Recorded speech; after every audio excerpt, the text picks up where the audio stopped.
Nintendo. So, as usual, when there's a new console launch from Nintendo, people like to get a little bit negative online. And this time it seems people are also feeling the same about the launch titles.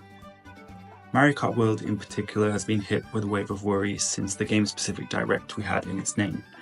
Overall, I think the marketing for this game has been a little bit messy, and paired with the pricing controversies, people had set their expectations for this game way too high, myself included.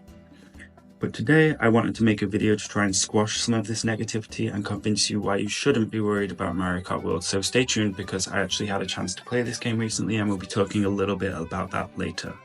So what are people worried about? First of all, I wanted to clarify exactly what people are worried about with Mariokart World so we can dispel this panic. I think the main concern is that there won't be enough to do in the free roam mode of the game. We were only shown the collectibles and the P-switch missions, and people were expecting a much more fleshed out experience such as a story mode or RPG elements.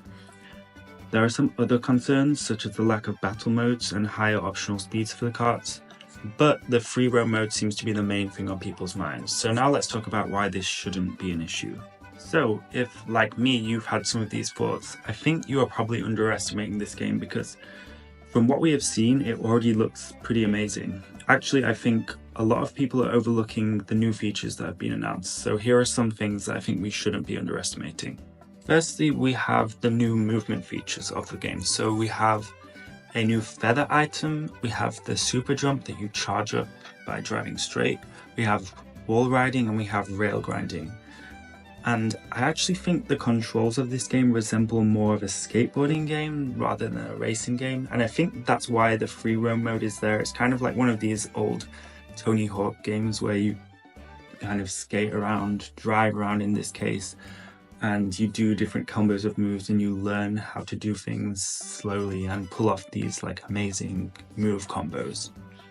And this is something that we definitely shouldn't underestimate because I feel like you could spend hours just going into this and going into different areas and trying all these different moves. Like, it sounds pretty amazing to me. And the more I think about it, I think the gameplay loop for this game will be really interesting. I think it will be a little bit like this. So you go into the world and you roam around a little bit to warm up, and then you decide on a mode. You do a Grand Prix, a battle, or a knockout rally.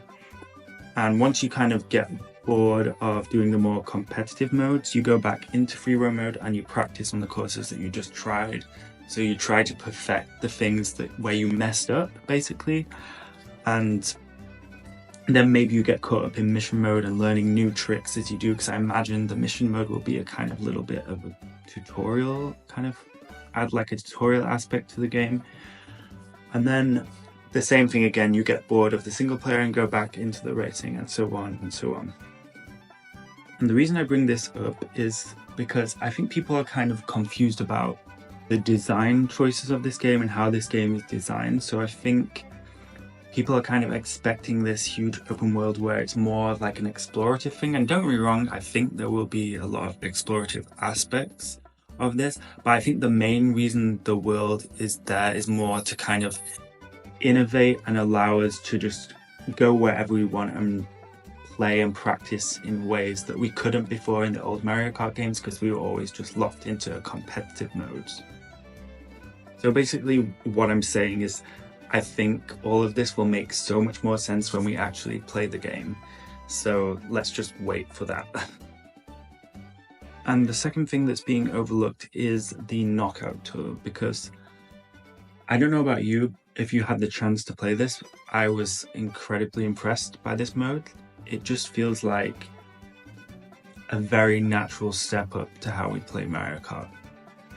And you will see what I mean when you get a chance to play this. It's just incredibly fun, it's very frustrating, and you just want to play more. Like, whenever you lose the game, you just want to go right back into a new one. So what I'm trying to say is this is an incredibly addictive mode, and I think this alone is enough to make this game worth it. So just wait and see what you think, and I think you'll feel the same way. Another reason not to worry is that there are also things that we don't know about the game yet. I know we've seen a lot and many people still aren't satisfied, but Nintendo definitely wouldn't show us everything already. I think they value their IPs and the artistry that goes into them too much to spoil absolutely everything. The best example of this is the fact that we still don't know what Rainbow Road will be like in the game, and many people are speculating that it could even be an entire cup. I think it's most likely to be a collection of Rainbow Roads, because I feel like Nintendo are hyping this little aspect of the game up quite a lot, so it has to be more than just one race, right? I'm not sure, but I guess we'll see, and I think we should keep an eye out for what this could be. The other thing we don't know is how the mission mode works. So basically, we only saw in the Mario Kart Direct one mission, and this was a video of Baby Peach collecting coins on a kind of wire rail tightrope kind of situation. So we only saw this one mission. This makes me think it's quite preliminary, and that the missions could get even more crazy as the game goes on. They could teach you even more crazy kind of moves to use. There could even be bosses. Now this is a little bit of a stretch, but if it's anything like the DS mission mode, then there definitely could be. So we'll have to wait and see, I guess. But I think these are two parts of the game that we can actually set our expectations a little bit higher for, because I think most likely there is something bigger coming out of this. The next reason not to panic is there will most likely be extra content for Mario Kart World. And so maybe I am just coping here, but I 100% think there will be extra content for this game. Here's why. There are 3 Nintendo games from the Switch era that I think Mario Kart World will be taking notes from when implementing extra content. And I think their existence shows that Mario Kart World is prime candidate for both free and paid DLC. Now I know what you're thinking, if Nintendo is going to charge $80 for a game, they aren't going to offer free content, but I think we are underestimating Nintendo a little bit and also forgetting their past. As a company, they've changed a lot, but not as much as people are projecting with this, so I think there's still a likelihood of Mario Kart World having free content. And the first game on my mind that is a good example of this is Animal Crossing New Horizons.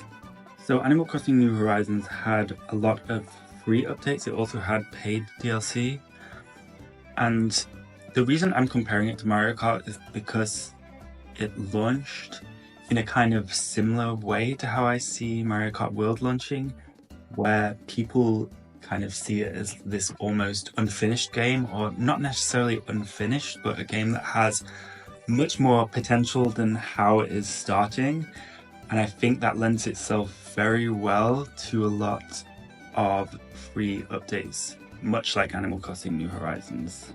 The second game or series is Splatoon, and particularly Splatoon 2 and the Octo expansion, or Splatoon 3 and the side order DLC. Now I didn't play any of these, but I know that they added full-on modes with this DLC, and although I think both of them were part of the Nintendo Switch Online expansion pack subscription, I think it does show that Nintendo are definitely willing to add full-on modes down the line in their games.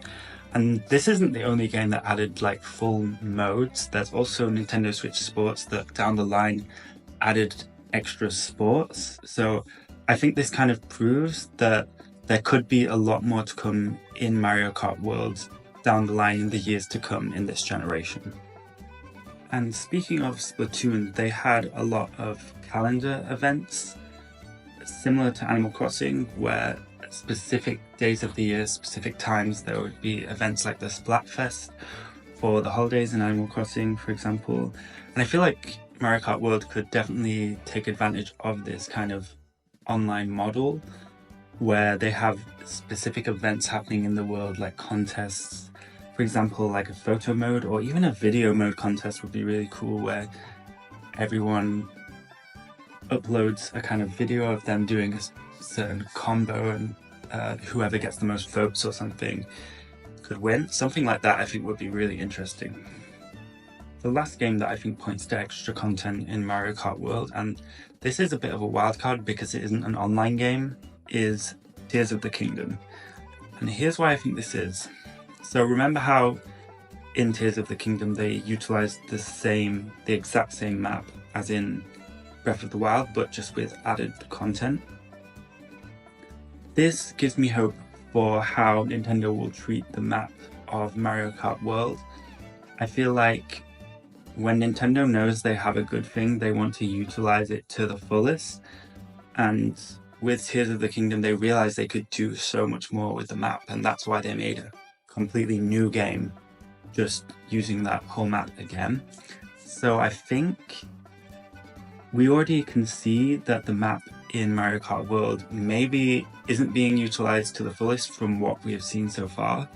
I feel like surely Nintendo would have the same thoughts that we do and decide that they need to milk this map with as much content as possible and treat it with the respect that it deserves. So this is what gives me hope for extra content around the free roam mode in this game. So basically what I'm getting at is, I don't think everything we've seen so far will be everything we get with this game. I just think the probability of that being the case is extremely low, and we shouldn't be concerned. Also, there is plenty of content in the base game to play until we are given more. Just look at how Mario Kart 8 changed over the years from its beginnings on the Wii U. So, those are my reasons why I don't think you should worry about Mario Kart World. What do you think? What are your concerns about this game, and do you think Nintendo will be able to prove you wrong? Also, what kind of fun updates / modes do you think Nintendo will add to this game in the future? And do you have any theories about the content of this game? Please leave a response in the comments, and I'll be replying to every single one. I would really appreciate some comments, because I haven't had any really so far in my small YouTube career, so I would love to actually read these comments. Personally, and I was considering actually making an entire video about this, I'm quite tired of the constant negativity towards Nintendo recently, and I usually come on YouTube to escape the kind of negativity of the world and just talk about games, and also listen to other people talk about games. And that's why I wanted to make a video that was a little bit more positive rather than just constantly talking about the negatives. Like, I understand why people are airing their concerns. It can also be kind of like cathartic to rant about this aspect of things.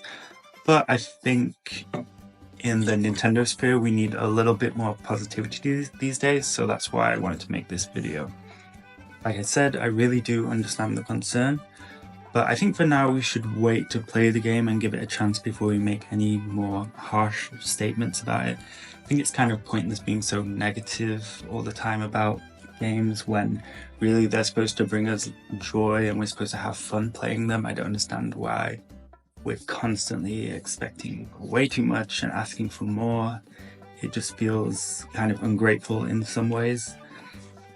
But anyway, that's just my opinion, and you can talk about whatever you like online. I'm not going to stop you. But anyway, if you like this video, make sure to leave a like and subscribe to my channel for more content like this.